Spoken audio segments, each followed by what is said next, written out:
D চ্যাক্স presents গল্পম্যানে আপনাকে স্বাগত জানাই। 1000 সাবস্ক্রাইবার স্পেশাল গল্প হিসেবে গল্পম্যানে পরিবেশন করা হচ্ছে তান্ত্রিক অখিল অঘরী সিরিজের চতুর্থ গল্প হিমালয়ের পথে। গল্পের লেখক শশধর এবং হিমালয়ের যোগীর চরিত্রে আমি ডি চ্যাক্স। তান্ত্রিক অখিল অঘরী ও অন্যান্য কিছু চরিত্রে শ্রী অনিরুদ্ধ মুখোপাধ্যায়। একটি বিশেষ মহিলা চরিত্রের কণ্ঠে অঙ্কিতা। গল্পটি অডিও রূপান্তর, আবহ সৃজন, শব্দ প্রক্ষেপণ, পোস্টার ডিজাইন এবং পরিচালনায় আমি ডি চ্যাক্স। শুরু হচ্ছে তান্ত্রিক অখিল অঘরীর গল্প হিমালয়ের পথে, দ্বিতীয় পর্ব।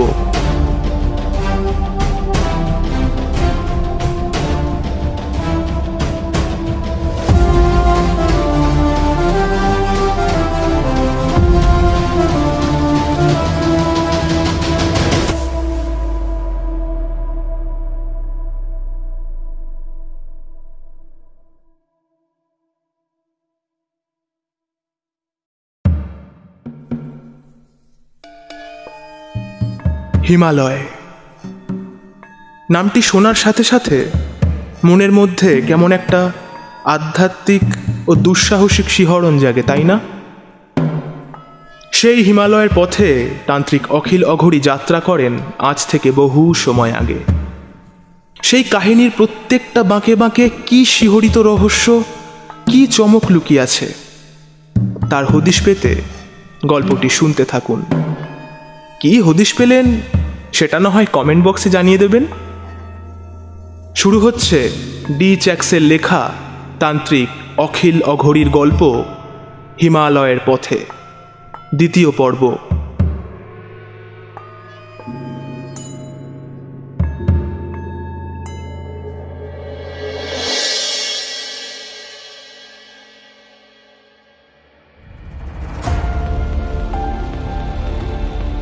প্রথম পর্বে আপনি শুনেছিলেন তান্ত্রিক অখিল অঘরী কিভাবে কদালিভা কাকন্ত্রকল্প তন্ত্রবিদ্যার প্রয়োগ করে একটি শিশুকে মৃত্যুর হাত থেকে বাঁচিয়ে তোলেন। তারপর তার নিজের ভাইয়ের আকস্মিক অদ্ভুত মৃত্যু এবং বৃদ্ধ জ্যাঠামশায়ের অদ্ভুত বিবরণের সাথে সাথে বাতলে দেওয়া পথের অনুসরণ করে হিমালয়ের কেদারনাথের পথে যাত্রা করতে হরিদ্বারে গিয়ে পৌঁছনো। কেমন হবে তান্ত্রিকের যাত্রা? কি কি অলৌকিক ঘটনা ঘটবে তার সাথে? জানতে হলে শুনতে থাকুন এই পর্বটি। শুরু হচ্ছে তান্ত্রিক অখিল অঘরীর গল্প হিমালয়ের পথে, দ্বিতীয় পর্ব।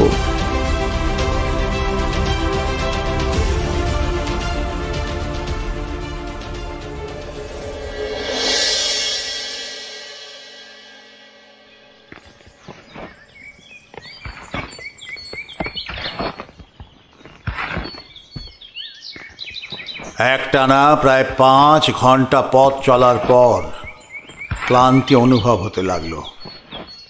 সরু পাহাড়ি রাস্তার পাশে একটা পাথরের ওপরে বসলাম বিশ্রামের জন্য। হরিদ্বার ছেড়ে যত এগোচ্ছিলাম ততই উচ্চতা বাড়ছিল, সাথে সাথে বদলে যাচ্ছিল পারিপার্শ্বিক দৃশ্য। ক্রমেই পাহাড়ি পথ শুরু হয়েছিল। পথ বেশি চওড়া নয়, পাশাপাশি 3টে মানুষ গায়ে গায়ে হেঁটে যাওয়ার মতো পথ। এক পাশে গভীর খাদ, অন্য পাশে পাহাড়ের গা কেটে বানানো চলার পথ। পাহাড়ের গায়ে গায়ে জঙ্গল। পাহাড়ের অপর প্রান্তে খাদের দিকে যত দূর চোখ যায় কেবল উঁচু উঁচু পাহাড়ের সারি। কোনো কোনো পাহাড়ের চূড়ায় লেগে আছে তুলোর মতো 1 টুকরো 2 টুকরো মেঘ।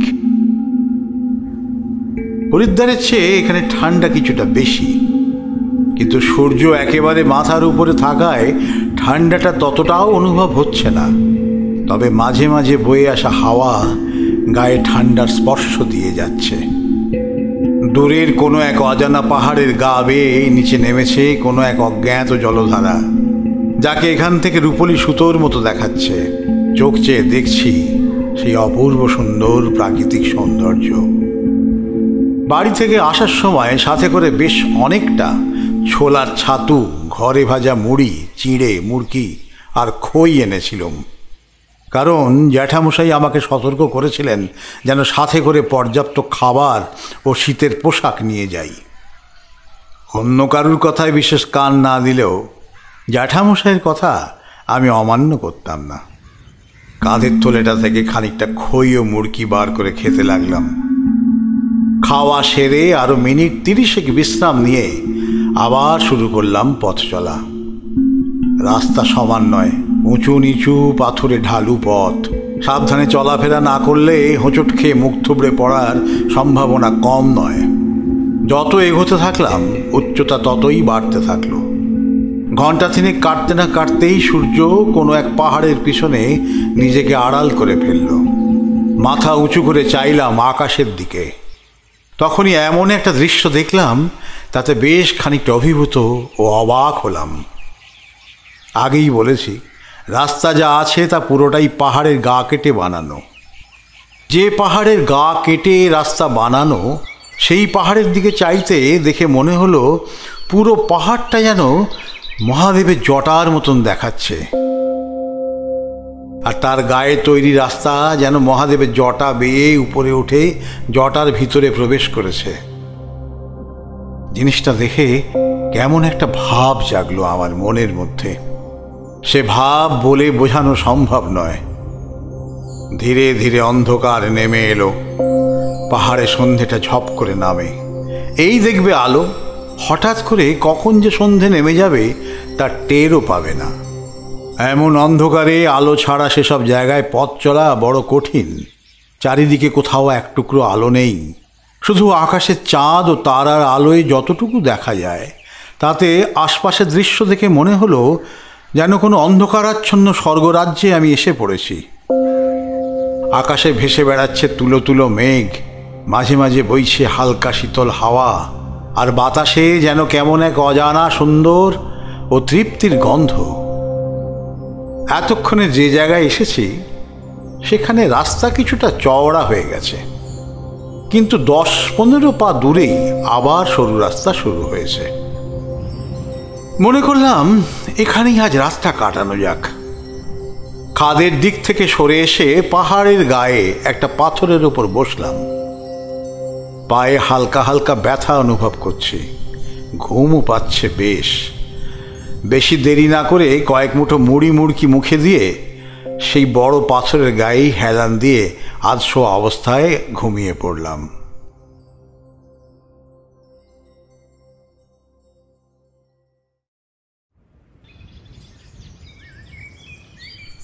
ঘুম যখন ভাঙল তখন আলো ভালো করে ফোটেনি, কেবলমাত্র ঈশান কোণে হালকা হালকা আলোর আভা দেখা যাচ্ছে। উঠে পড়লাম। অল্প অল্প ঠান্ডা বাতাস বইছে। এদিক ওদিক পাহাড়ের গায়ের জঙ্গল থেকে একটা দুটো পাখির ডাক কানে আসছে। এমন সময় ডান দিকে চোখ পড়তে দেখলাম একটা আলোর বিন্দু যেন ধীরে ধীরে আমার দিকে এগিয়ে আসছে। আলোক বিন্দুটি স্থির নয়, দেখে মনে হলো দপদপ করছে। আমিও এক দৃষ্টি চেয়ে আছি সেদিকে। ধীরে ধীরে যেন আকারে বড় হতে থাকলো আলোক বিন্দু। বেশ কিছুক্ষণ বাদে সেটি প্রায় আমার 50 হাতের মধ্যে চলে এলো। ভালো করে ঠাউর হতে বুঝলুম সেটি একটি মানুষ হাতে করে জ্বলন্ত মশাল নিয়ে পাহাড়ি পথে উঠে আসছে। আমি হাঁপ ছাড়লুম। কিছুক্ষণের মধ্যেই সেই লোক একেবারে আমার কাছাকাছি চলে এলো। আমার সামনে দিয়ে যাওয়ার সময় আমার দিকে চোখ পড়তে তিনি হঠাৎ যেন চমকে গেলেন একটু। বুঝলাম তিনি এমন একটা জায়গায় এই সময়ে কোনো মানুষকে আশা করেননি। তিনি থমকে দাঁড়িয়ে পড়লেন। লোকটি বৃদ্ধ, চোখ কুঁচকে ভালো করে আমায় দেখতে চেষ্টা করছেন মশালের আলোতে। আমিও তার দিকে একভাবে তাকিয়ে আছি। তখন সে আমার থেকে প্রায় 1 চারেক দূরত্বে দাঁড়িয়ে। আমার যেন ব্যাপারটা কেমন একটু লাগলো। এই সময়ে এমন একজন বৃদ্ধ মানুষ পাহাড়ি পথে হেঁটে চলে বেড়াচ্ছেন, গায়ে তেমন কোনো মোটা পোশাকও নেই। আমার একটু কৌতূহল হলো। আমি প্রথম কথা বললাম, প্রণাম। আমার কথা শুনে তিনি ধীরে ধীরে আমার দিকে এগিয়ে এলেন। মুখে এক টুকরো আলতো হাসি, ভাঙা গলায় বললেন, प्रणाम बेटा। তার কথা শুনে তাকে হিন্দিভাষী বলেই মনে হলো, এবং সাথে সাথে এটাও বুঝলাম যে তিনি হয়তো এখানকারই স্থানীয় লোক। আমি হিন্দিতে জিজ্ঞাসা করলাম, আপ কাহা যায়েঙ্গে? घर जाऊंगा बेटा। आपका घर कहाँ है? गैरकुंड। কথাটা শুনেই বিদ্যুৎ ঝলকের মতো একটা কথা মনে আঁচড় কাটলো আমার। কাল রাতেই মনে মনে ভাবছিলাম যে অচেনা এমন এক দুর্গম পথে একা একা পাড়ি দিয়েছি। রাস্তাঘাট একেবারেই অজ্ঞাত। কোন পথে যেতে গিয়ে কোন পথে পৌঁছে যাব? আদৌ কেদারনাথ অবধি পৌঁছতে পারবো তো? জ্যাঠামশাই বলেছিলেন, গৌরীকুণ্ড অবধি পৌঁছতে পারলে তার পরের পথটুকু অনেক চড়াই উতরাই থাকলেও পথ হারিয়ে ফেলার তেমন সম্ভাবনা নেই। আর এই ব্যক্তি এমন একটি সময় পাহাড়ি পথে পথ চলছে, আর এনার বাড়িও গৌরীকুণ্ডে। কেন জানি না, আমার মনে হলো এই মানুষটি যেন ভগবানের পাঠানো দূত। আমার পথ প্রদর্শকের ভার যেন ভগবান এই মানুষটিকে দিয়েছেন। নয়তো এমন একটা সময়ে ভালো করে আলো ফোটেনি পর্যন্ত, তখন কিনা মানুষটা দেখা পেলাম আমি। মনে মনে ভগবানকে ধন্যবাদ দিয়ে মানুষটিকে বললাম, हम केदारनाथ जाएंगे, क्या मैं आपका साथ चल सकता हूँ बाबा? বৃদ্ধ হাসি মুখে ভাঙা গলায় বলে উঠলেন, क्यों नहीं, चलो चलो जरूर चलो। আমি আর দেরি না করে নিজের থলেটা কাঁধে ঝুলিয়ে চলতে শুরু করলাম। মানুষটার ভাবটা এমনই যে আমি তো তোমাকেই নিতে এসেছিলাম। সেই সময় পূর্ব দিকে ধীরে ধীরে ঊর্ধ্বমুখী হচ্ছে লালচে আলোর ছটা। আলতো আলোয় গায়ের চাদর সরাচ্ছে সামনের বিস্তৃত অসংখ্য পাহাড়েরা। আলো এসে পড়ছে পাহাড়ের জঙ্গলে জঙ্গলে। পাখিরা গায়ে আলো মাখতে বেরিয়ে পড়েছে নিজেদের বাসা ছেড়ে। এমন সময় লোকটিকে আমি জিজ্ঞাসা করলাম, বাবাজি, গৌরীকুণ্ড সে কেদারনাথ কিতনা দূর হ্যায়? বৃদ্ধের কোনো জবাব নেই, একদম নির্বাক হয়ে আপন মনে পথ হাঁটছে। আমি আবার বললাম, কেদারনাথ তক পৌঁছতে মে কিতনা সময় লাগেগা? বৃদ্ধ কোনো কথা না বলে হঠাৎ হাঁটা থামালেন। ততক্ষণে আলোয় আশপাশ অনেকটাই পরিষ্কার হয়ে এসেছে। বৃদ্ধের মুখটা আমি স্পষ্ট দেখতে পাচ্ছি। চোখ দুটোই কি অসম্ভব বিনয়। তার চোখ দেখলে কারু চোখ আর সেই দিক থেকে সরবে না। ওই চোখ দুটো কেবলমাত্র মানুষকে আপন করে নেওয়ার জন্যেই যেন সৃষ্টি হয়েছে। শুধু চোখ দুটোই যথেষ্ট। তাই আর অন্য বিবরণ দিলাম না। নিজের হাতের মশালটা পাথরের ওপরে ফেলে ধপ করে নিভিয়ে দিলেন। তারপর আমার দিকে তাকিয়ে একটা আলতো হাসি দিয়ে আবার পথ চলতে শুরু করলেন। আমি খানিকটা অবাকই হলাম।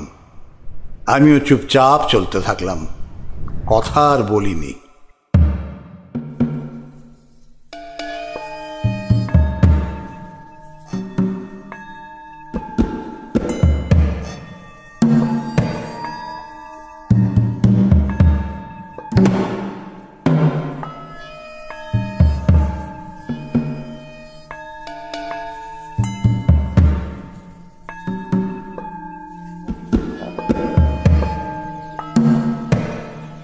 এই বলে তান্ত্রিক থামলেন।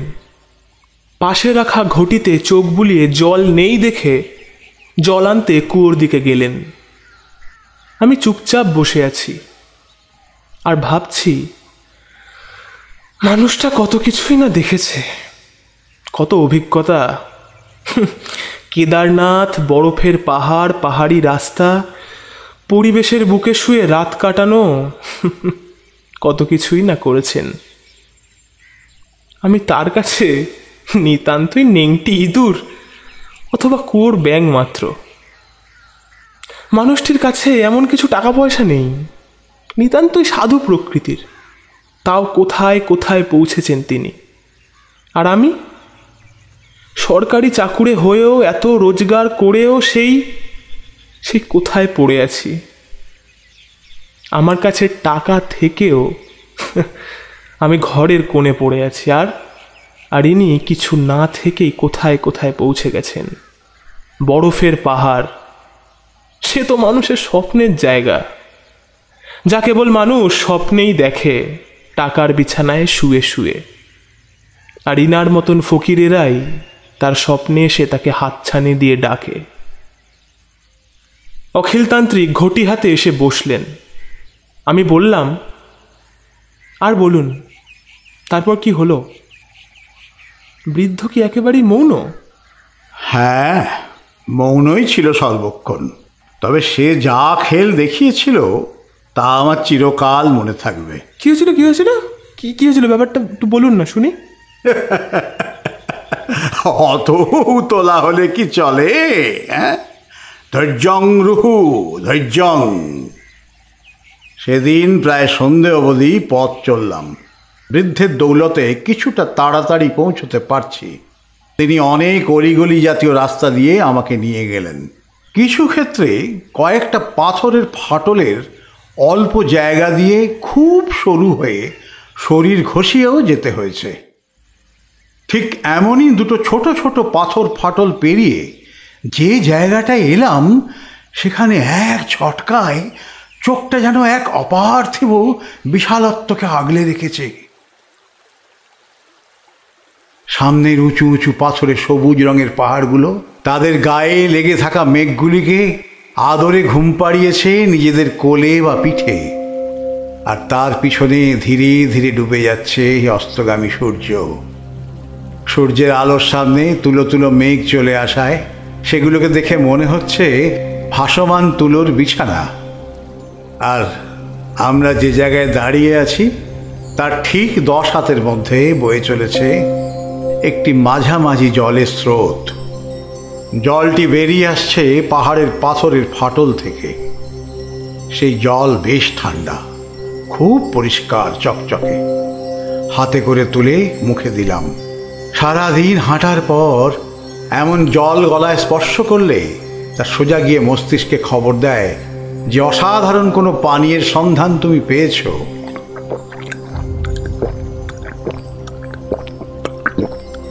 বেশ কিছুটা জল খেয়ে পাশে তাকিয়ে দেখি বৃদ্ধ নেই।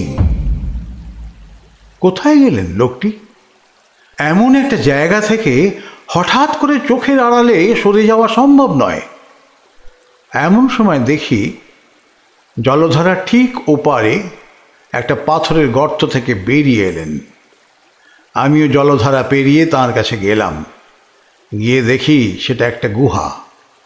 বৃদ্ধ আমার দিকে তাকিয়ে হাসছেন। সন্ধে হয়ে আসছিল।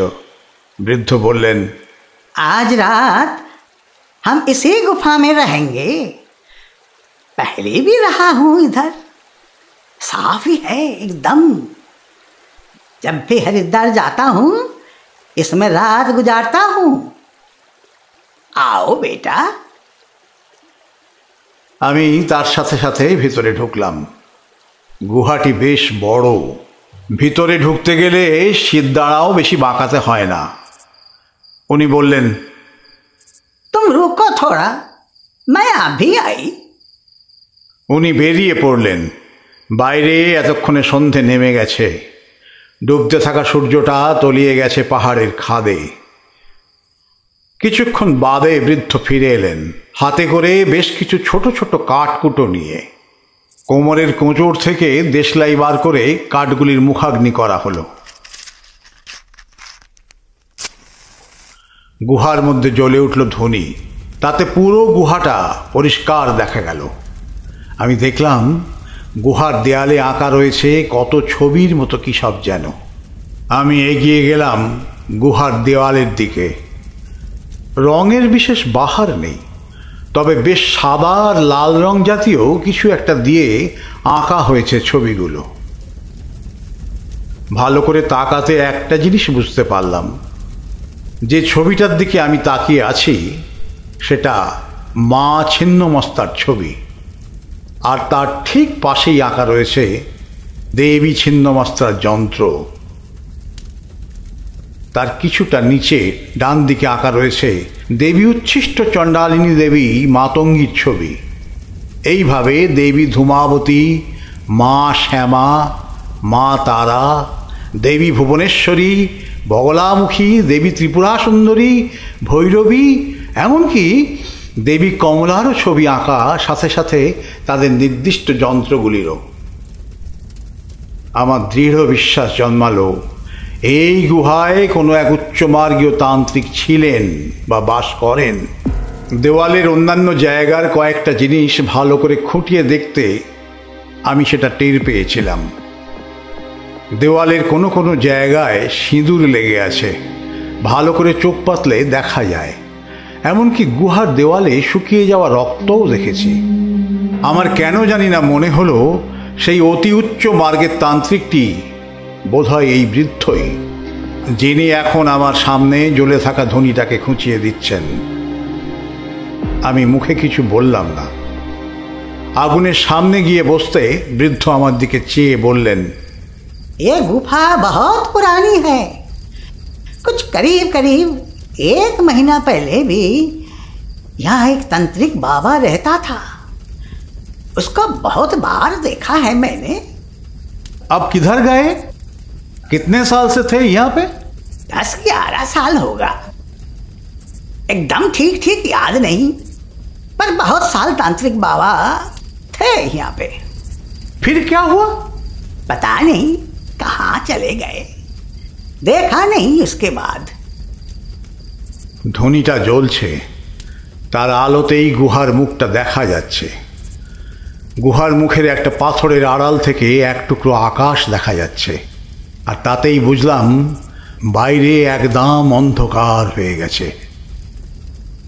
তখনও বুঝিনি যে আজ রাতেই এমন কিছু একটা ঘটবে যা আমার চিন্তা ভাবনার পরিস্থিতিকে ছাপিয়ে গিয়ে তাক লাগিয়ে দেবে, আমার জীবন ধারণের দৃষ্টিটাকে পাল্টে দেবে। তার সাথে সাথে গায়ে ভয় ও ভক্তির কাঁটা ফুটে আমার চিত্তকে অত্যন্ত ভরাট করে তুলবে। কি হয়েছিল রাতে? আমি বলে উঠলাম। তান্ত্রিক আমার দিক থেকে চোখ সরিয়ে বাইরের দিকে তাকালেন, হাতটা একবার জড়ো করলেন প্রণামের ভঙ্গিতে।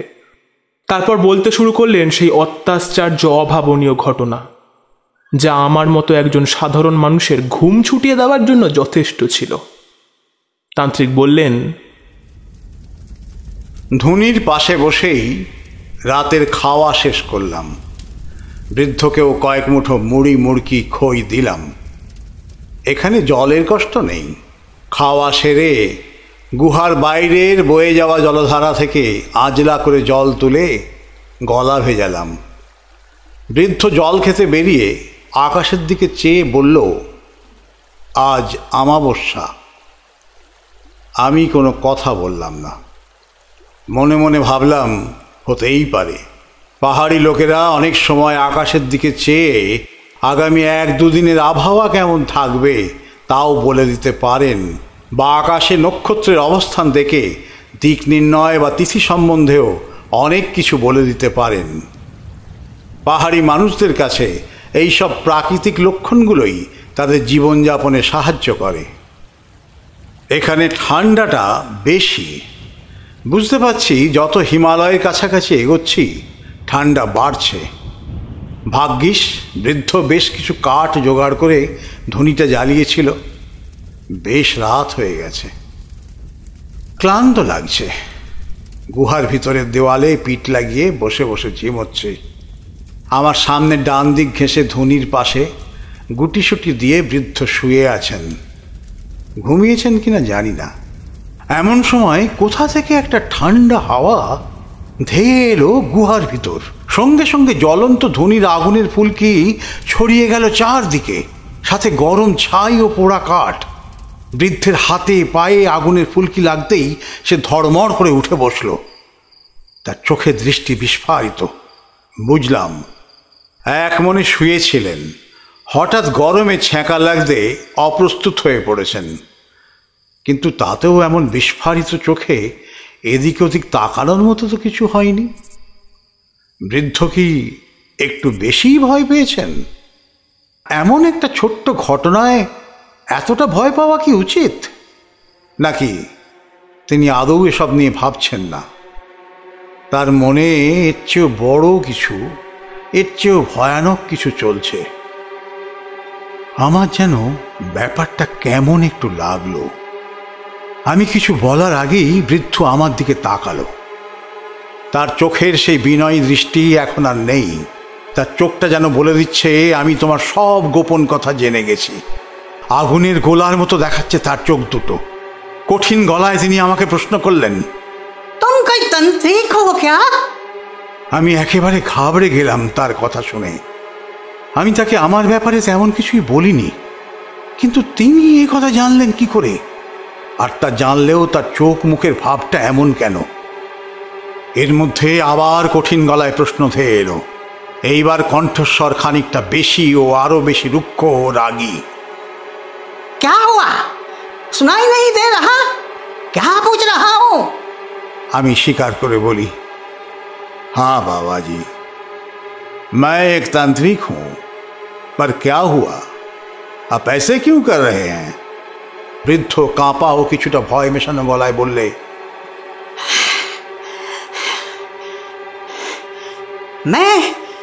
मैं भूल गया था, पर अब सब याद आ गया।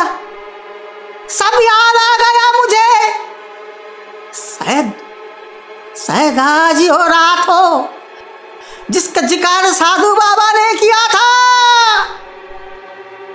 আমি তো কিছুই বুঝতে পারছি না কি হচ্ছে। আমি বৃদ্ধকে জিজ্ঞাসা করলাম, আপ ক্যা কর রহে হ্যাঁ? मैं कुछ समझा नहीं। এর মধ্যে দেখছি বৃদ্ধ যেন কেমন করতে শুরু করেছে। মুখে কোনো কথা নেই, কেবল কেঁপে কেঁপে উঠছে। বসে থাকা লোকটি হঠাৎ করে চিত হয়ে শুয়ে পড়ল। তার হাত পা সোজা হয়ে টান টান হয়ে রইল। শুয়ে পড়লো বলার চেয়ে বলা ভালো, যেন কোনো একটা অদৃশ্য কেউ তাকে জোর করে চিৎ করে শুইয়ে দিল।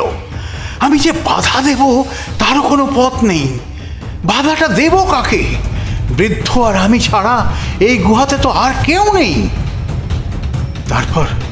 তারপর এমন একটা জিনিস ঘটতে থাকলো যা দেখে চোখ বুজে নিতে চাইলেও ঘটনা কত দূর গড়ায় তা দেখার জন্যে আমি তাকিয়ে রইলাম আতঙ্কের দৃষ্টিতে। এমন ঘটনা আমি তখনও অবধি কখনো চোখে দেখিনি।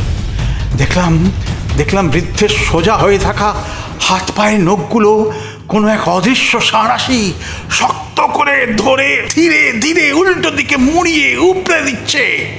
উপড়ে দেওয়া নখের গোড়া থেকে ঝরে পড়ছে লাল রক্ত। বৃদ্ধ ততক্ষণে জ্ঞান হারিয়েছেন। আমার মনে হলো জ্ঞান হারিয়েই বোধহয় ভালো হলো। কারণ তিনি যদি সব জ্ঞানে থাকতেন তবে তার নৌকো প্রাণ হচ্ছে এর ব্যথা তিনি সহ্য করতে পারতেন না। আমি এক মনে মায়ের নাম জপ করে চলেছি। সাধনার বলে আমি যে শক্তি পেয়েছিলাম তা দিয়ে একে আমি ঠেকাতে পারিনি। এই জিনিসকে কাবু করার মতো শক্তি তখন আমার ছিল না। ততক্ষণে সেই বৃদ্ধের হাতে পায়ে একটা নৌকো আসত নেই। গুহার মেঝে ভেসে যাচ্ছে তাজা রক্তে।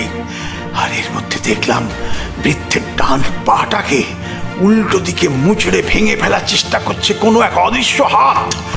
আমার মনে হলো এ যেই পিশাচি হোক না কেন, কেবলমাত্র নখ উপড়ে এর আশ মেটেনি, এ চাইছে বৃদ্ধকে মেরে ফেলতে।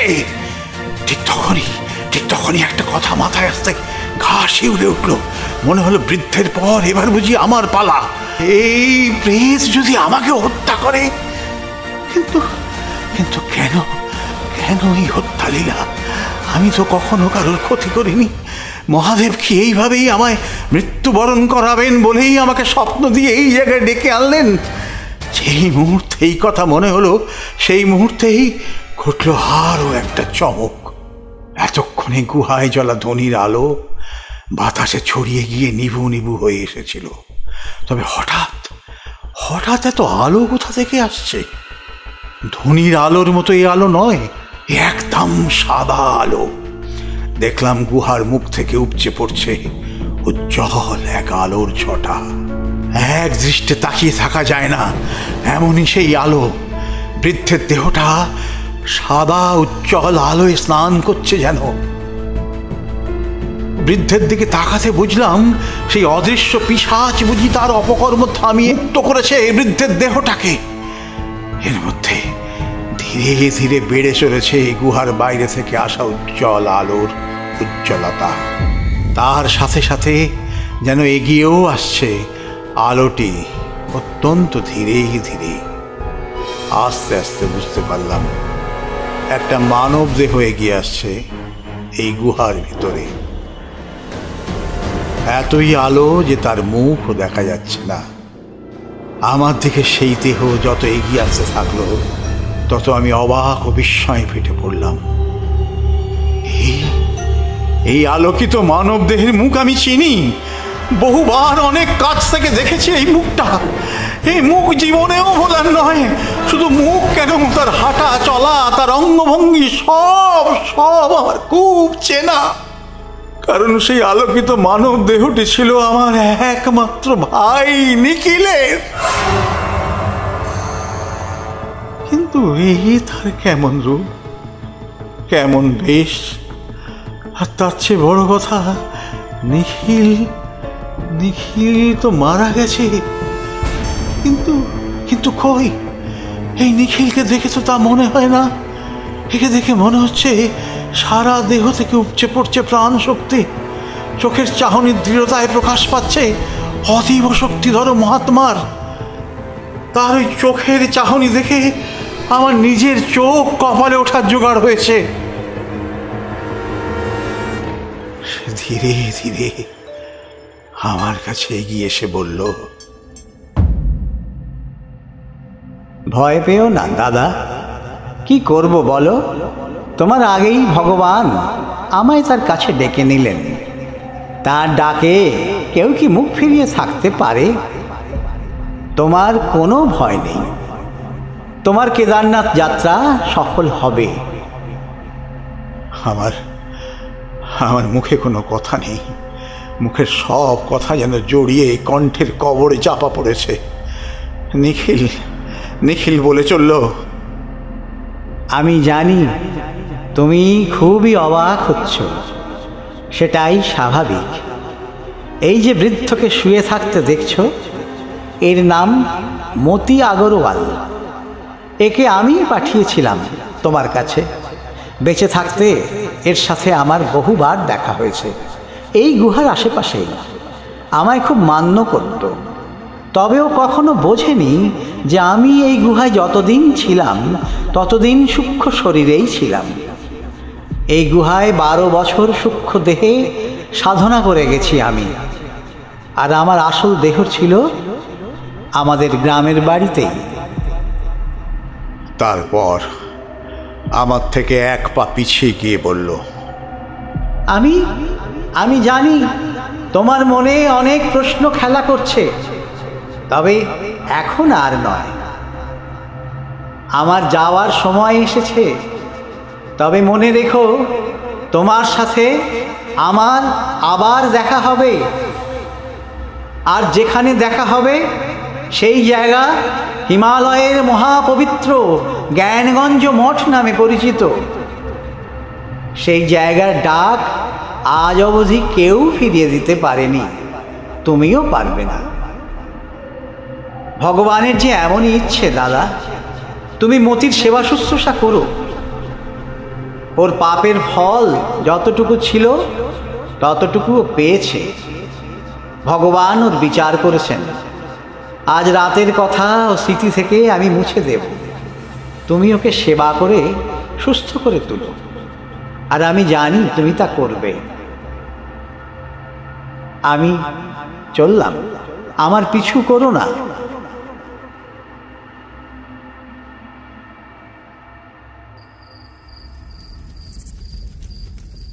এই ছিল নিখিলের শেষ কথা। তারপর মুখে একটা প্রসন্ন হাসি নিয়ে গুহা ছেড়ে বেরিয়ে গেল। আবার ধীরে ধীরে কমে যেতে থাকে আলোর উজ্জ্বলতা। কিন্তু কি অদ্ভুত, এখন আর গুহার মেঝেতে এক ফোঁটাও রক্ত নেই। সাথে সাথে দেখলাম ধুনিটা যেমন জ্বলছিল তেমনই জ্বলছে। এক টুকরো আগুনের ফুলকি কিংবা ছাই কিচ্ছু ছড়িয়ে নেই কোনো দিকে। যেমন একদম প্রথমে ছিল ঠিক তেমনই রয়েছে।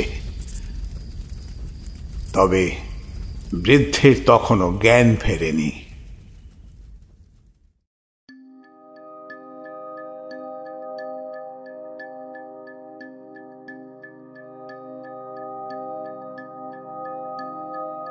এবার আমি অনুভব করলাম যে আমার উত্তেজিত ভাব কিছুটা কিছুটা করে কমছে, ধীরে ধীরে স্বাভাবিক হয়ে আসছে দ্রুত বেগে চলা হৃদকম্পন। ধপ করে বসে পড়লাম গুহার মেঝের উপর। গুহার চারপাশের দেয়ালগুলোর দিকে একবার চোখ বোলালাম। দেয়ালে আঁকা মাতৃমূর্তিগুলো যেন আমার দিকে চেয়ে হাসছেন। আমার বারবার মনে হতে থাকলো, নিখিল নিখিল এত বড় সাধক যে ক্ষমতা বাড়ি ছেড়ে বেরিয়ে সাধুসঙ্গ করেও এখনো অবধি আমি আয়ত্ত করতে পারিনি, নিখিল বাড়িতে বসে এমন শক্তি লাভ করলো। সত্যি বলতে একটুও হিংসা হয়নি আমার। তার বদলে যেটা অনুভব করেছিলাম সেটা হলো আমার ছোট ভাই নিখিলের প্রতি আমার অকৃত্রিম শ্রদ্ধা। তখনও অবধি যদি নিখিল গুহায় দাঁড়িয়ে থাকতো তবে হয়তো আমি ওর পা ছুঁয়ে প্রণাম করতাম। যা আমি পারিনি তা আমার ছোট ভাই করে দেখিয়েছে। ও বলেছিল আজ থেকে 12 বছর আগে সে সূক্ষ্ম দেহে এই গুহায় থেকে সাধনা করেছে। তার মানে তার আরো কত আগে থেকে সে তন্ত্র যোগের প্রতি নিজেকে অর্পণ করেছিল বলেই 12 বছর আগে তার সিদ্ধি লাভ হয়। কিন্তু ও যে বলল ওর সাথে আমার আবার দেখা হবে কোনো এক পবিত্র জ্ঞানগঞ্জ মঠে। সেই মঠ বা কোথায়? হিমালয়ের কোন অঞ্চলে আছে সে মঠ? তারপর মনে হলো মঠ সেহেতু কেউ না কেউ নিশ্চয়ই চিনবে। মানুষকে জিজ্ঞেস করে করে ঠিক পৌঁছে যাব সেখানে। নিখিলের দেখা পাওয়ার জন্যে মনটা আকুল হয়ে রইল। কিন্তু তার চেয়েও বড় যে ইচ্ছে আমার মনে শিকড় গেড়ে বসতে থাকলো তা হলো দেবাদিদেব কেদারনাথের দর্শন। এখনো অবধি একটা প্রবল ইচ্ছে ছিল কেদারনাথ দর্শন করার, কিন্তু এখন থেকে যেটা শুরু হলো তা কেবল ইচ্ছে নয়।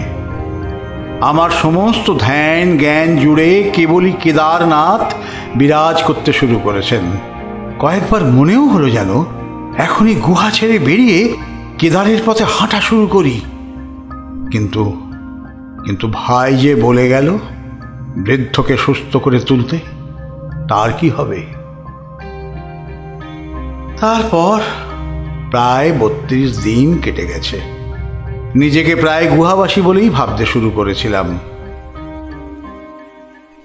এতদিন গুহায় থাকলেন কেন? আর সেই বৃদ্ধেরই বা কি হলো? আরে সেই বৃদ্ধের জন্যেই তো অতদিন গুহায় থাকতে হলো। বৃদ্ধকে সুস্থ করে তুলতে তুলতেই দিন যে কোথা দিয়ে বয়ে গেল তার হদিশও পেলাম না আমি ঠিক করে। কেবল রাত বাড়লে মনে হতো আরও একটা দিন কেটে গেল। কবে পাবো আমি কেদারনাথের দর্শন? তবে যখনই ভোরের আলো ফুটত গুহার বাইরে গিয়ে একটা পাথরের ওপরে চুপ করে বসে পারিপার্শ্বিক শোভা আমি উপভোগ করতাম। কখনো কখনো চোখ বুজে ধ্যানেও বসে থাকতাম। সেখানে যে কী স্বর্গীয় সুখ আছে তাহা বলে বোঝানো যাবে না। যেদিকে তাকাও কেবল সবুজ পাহাড়ের সারি, কখনো কুয়াশা অথবা মেঘ ভেদ করে পাহাড় প্রকাশ্যে আসছে, কখনো বা প্রকাশ্যে থাকা পাহাড় কুয়াশা বা মেঘে ঢেকে যাচ্ছে। তবে একটা জিনিস বুঝেছিলাম, এই পরিবেশে কেমন একটা স্বর্গীয় ছোঁয়া আছে। এই পরিবেশে মন খারাপ করে কেউ বেশি দিন থাকতে পারবে না, কারণ প্রকৃতি তার রূপে তাকে ভুলিয়ে নেবেই। কিন্তু একটা কথা মন থেকে কিছুতেই মুছল না। নিখিল সেই রাতে বলেছিল বৃদ্ধ তার পাপের সাজা পেয়েছে। এই বৃদ্ধ কি এমন পাপ করেছিল যার সাজা সে এমনভাবে পেল?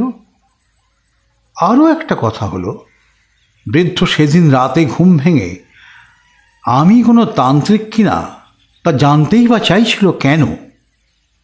সাময়িকভাবে ভুলে গেলেও একেবারে মন থেকে মুছে গেল না কথাটা। এর উত্তর আমায় জানতেই হবে, কিন্তু কিভাবে? একদিন রাতে গুহার বাইরে বসে সেটাই ভাবছি। আকাশে একটি সুন্দর চাঁদ উঠেছে, তাতে পারিপার্শ্বিক সৌন্দর্য যেন উপচে পড়ছে। চাঁদের দিকে তাকিয়ে আছি আর ভাবছি, কিভাবে জানা যায় বৃদ্ধের অপরাধের কথা। বৃদ্ধকে এই ব্যাপারে কিছু জিজ্ঞেস করতে আমার মন চায়নি। একেই মানুষটি অসুস্থ, তার ওপর তার কথা বলতেও অসুবিধে হচ্ছে। সেদিন রাতে ডান পায়ে অদৃশ্য হাতের মোচড় খাওয়ার পর পাটা ভেঙে না গেলেও সাংঘাতিক ব্যথা সে পেয়েছে। একেই বুড়ো হাড়, সুস্থ হতে কতদিন লাগবে কে জানে। তখন আকাশে চাঁদের সামনে দিয়ে ভেসে যাচ্ছে একটা তুলোর মতো পাতলা মেঘ। চকিতে আমার মাথায় একটা বিদ্যুৎ খেলে গেল। চন্দ্র দর্শন করলে কেমন হয়? হ্যাঁ, ঠিক, একমাত্র চন্দ্র দর্শনেই বৃদ্ধের অপরাধের ঠিক ঠিক কথা জানা সম্ভব। হ্যাঁ ঠিক, একমাত্র চন্দ্র দর্শনেই জানা সম্ভব। এই শব্দটা আমার কাছে নতুন। তান্ত্রিককে জিজ্ঞেস করলাম, চন্দ্রদর্শন মানে? কেবলমাত্র চাঁদকে দেখলে সত্যি কথা জানা যায় নাকি? আরে না না, এই চন্দ্রদর্শন মানে সাধারণভাবে চাঁদ দেখা নয়। এই ব্যাপারটা কিছু আলাদা। চিত হয়ে শুয়ে দু হাতের 4 আঙুল দিয়ে 2 চোখ চেপে, 2 বুড়ো আঙুল দিয়ে 2 কান শক্ত করে চেপে এক মনে 2 ভুরুর মাঝখানে তাকিয়ে থাকতে হয়। বেশ কিছুক্ষণ থাকার পরে ধীরে ধীরে দৃষ্টি পরিষ্কার হতে থাকে। তখন দেখা যায় চোখের সামনে মেঘমুক্ত কালো আকাশ, আর ঠিক ভুরুর মাঝ বরাবর সোজা সামনের আকাশে একটা পূর্ণ চন্দ্র, আর তার ঠিক নিচে একটি গাছের কাছে দাঁড়িয়ে আছে একটি পরী। এই পরীকে তুমি যা জিজ্ঞেস করবে সে তারই উত্তর তোমায় দেবে। যে ব্যক্তি চন্দ্রদর্শন করে তার কাছে সব প্রশ্নের উত্তর থাকে। অজানা বলে তার কাছে কিছু থাকেই না। তবে সবার পক্ষে চন্দ্রদর্শন করা সম্ভব নয়। দৃঢ় মনোযোগ সহকারে এটি অভ্যেস করতে হয়। তবে এক চান্দ্র মাসের মধ্যে কেবল একটি প্রশ্নেরই উত্তর সেই পরী তোমায় বলবে, তার অধিক নয়। তারপর আপনি করলেন চন্দ্রদর্শন, কি জানতে পারলেন? আহা, অত উতলা হচ্ছ কেন? হ্যাঁ, করেছিলাম, আর তার উত্তরও আমি পেয়েছিলাম। চোখ বুজে বেশ কিছুক্ষণ থাকার পর চন্দ্র ও পরীর দেখা মিলল।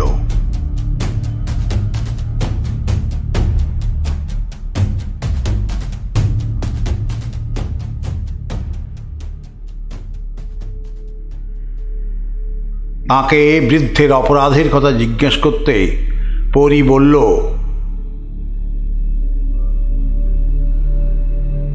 আজ থেকে প্রায় 30 বছর আগে এই বৃদ্ধ একটি দোকানে টাকা চুরি করতে গিয়ে ধরা পড়ে। তারপর সেই দোকানের মালিক কিছু লোকজন জড়ো করে তাকে শিক্ষা দেওয়ার জন্য খানিক মারধর করে। সেই অপমান সহ্য করতে না পেরে একদিন দোকানির ছোট্ট 10 বছরের ছেলেকে বৃদ্ধ ছলে বলে কৌশলে ভুলিয়ে পাহাড়ের জঙ্গলে নিয়ে যায় এবং একটি পাহাড়ি গাছের ফল খাওয়ায়। ছেলেটি ছোট ছিল, তার জ্ঞান বুদ্ধি তত দৃঢ় ছিল না তখন। আর এই পাহাড়ি ফল দেখতেও খুব সুন্দর, কিন্তু তা মানুষের খাওয়ার জন্য নয়। সেই ফল খেয়ে ছোট ছেলেটি অজ্ঞান হয়ে যায় তার অচৈতন্য অবস্থার সুযোগ নিয়ে বৃদ্ধ তাকে তার বাড়ির কাছাকাছি রাস্তার পাশে শুইয়ে দিয়ে চলে আসে। বৃদ্ধকে এই কর্ম করতে কেউ দেখেনি ভেবে সে আশ্বস্ত হয়। তারপর যখন ছোট ছেলেটির জ্ঞান ফেরে, সে তখন সম্পূর্ণ উন্মাদে পরিণত হয়েছে এবং তার সমস্ত স্মৃতি লোপ পেয়েছে সেই ফল খাওয়ার কারণে। কিন্তু বৃদ্ধ জানত না যে কেউ না দেখলেও ভগবান তাকে এই নারকীয় কর্ম করতে দেখেছেন। সেই ঘটনার কিছুদিন পর হঠাৎই এক তান্ত্রিক সাধু তার বাড়িতে উপস্থিত হয়। সারা মাথায় জটা, পরনে কোনো এক মৃত পশুর ছাল, সারা গায়ে ছাই মাখা, গলায় একগাছি রুদ্রাক্ষ মালা দেখে মনে হয় যেন কুণ্ডলি পাকানো সাপ, আর হাতে একটা লম্বা বড় ত্রিশূল। কোথা থেকে সে এলো কেউ জানে না। সেই অঞ্চলে তাকে কখনো দেখাও যায়নি। তারপর নিজের জ্বালাময় দৃষ্টিতে সে বৃদ্ধকে বলে তার এই অপরাধের সাজা সে নিশ্চয়ই পাবে। তখন বৃদ্ধ তার ভুল বুঝতে পেরে তান্ত্রিকের পায়ে ধরে ক্ষমা চায় এবং অনেক কাকুতি মিনতি করে। তখন তান্ত্রিক তাকে বলে তার শাস্তি তাকে পেতেই হবে, কিন্তু তার প্রাণ রক্ষা হবে যদি সে অমাবস্যার রাতে এক সিদ্ধিপ্রাপ্ত তান্ত্রিকের সাথে একসঙ্গে কোনো গুহায় রাত্রিবাস করে তবেই। কিন্তু সেই রাতে তার পাপ ধুয়ে যাওয়ার সাথে সাথে তার পাপের সাজাও তাকে ভোগ করতে হবে। আর তার পাপের প্রায়শ্চিত্তের সময় যে আসন্ন তা জানান দেবে হিম শীতল ঠান্ডা বাতাস এবং জ্বলন্ত আগুনের ফুলকি।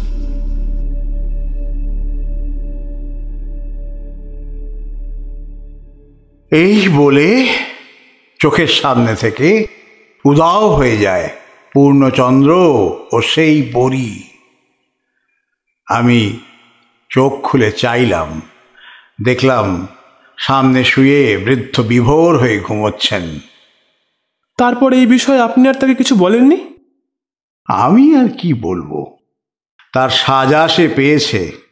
যে ব্যক্তি তার পাপে অনুতপ্ত ও সাজাপ্রাপ্ত তাকে কিছু বলে আর অপ্রস্তুতে ফেলতে চাইনি। এই বলে তান্ত্রিক থামলেন। আমি বললাম, আচ্ছা, তারপর কি হলো? তান্ত্রিক একটি দীর্ঘশ্বাস ছেড়ে আবার শুরু করলেন।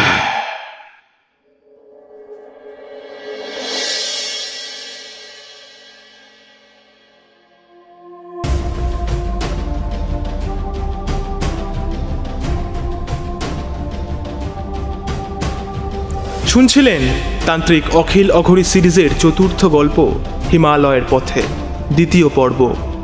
এরপর কি হলো তা জানতে পরের পর্বটি শুনতে ভুলবেন না।